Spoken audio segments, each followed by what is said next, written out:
Lemon அப்படின்னு எடுத்துக்கிட்டிங்கன்னா சித்த மருத்துவத்தில் அது ராஜக்கனி அப்படின்னு சொல்லுவோம்.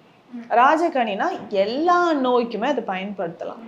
ஸோ உதாரணத்துக்கு பார்த்தோம்னா பாடி ஹீட். ஸோ இன்றைக்கு பார்த்தோம்னா பாடி ஹீட் தான் நிறைய பேருக்கு நிறைய நோய்க்கு காரணம் சொல்லலாம். அதுக்கப்புறம் வெயிட் லாஸ் பண்ணுறதுக்கு நமக்கு பெஸ்ட்டாக இருக்கக்கூடிய நிறைய ஹெர்ப்ஸில் லெமனும் ஒன்று. ஸோ அப்போது லெமன் ஜூஸ் மார்னிங் எம்டி ஸ்டொமக்கில் யார் யார் குடிக்கலாம், எந்த அளவுக்கு நம்ம குடிக்கலாம் அப்படின்றத நம்ம தெரிஞ்சுக்கணும்னா, ஸோ கொலஸ்ட்ரால் லெவல் அதிகமாக இருக்கிறவங்க எடுத்துக்கலாம். ஸோ வெயிட் எனக்கு ரொம்ப அதிகமாக இருக்குங்க, ஓவர் வெயிட் ஆகிடுச்சு, வெயிட் லாஸ் பண்ணணும், ஸோ பாடியிலேருந்து டாக்ஸின்ஸை ரிமூவ் பண்ணணும், ஸோ இந்த மாதிரியெல்லாம் நினைக்கிறவங்க கண்டிப்பாக லெமன் எடுத்துக்கலாம். ஸோ அந்த லெமன் எப்படி எடுக்கணும்னா ஒரு 2 glass water. So hot water வந்து ஒரு 200 ml எடுத்துக்கணும். ஸோ மைல்டு லியூக் வார்ம் வாட்டர்னு சொல்கிறோம் இல்லைங்களா, அதில் கொஞ்சம் லெமன் ஜூஸ் வந்து நம்ம எடுத்துக்கணும். ஒரு 20 ட்ராப்ஸ் அளவுக்கு, நிறையவும் வேண்டாம் ஏன்னா அசிடிட்டி க்ரியேட் பண்ணும்.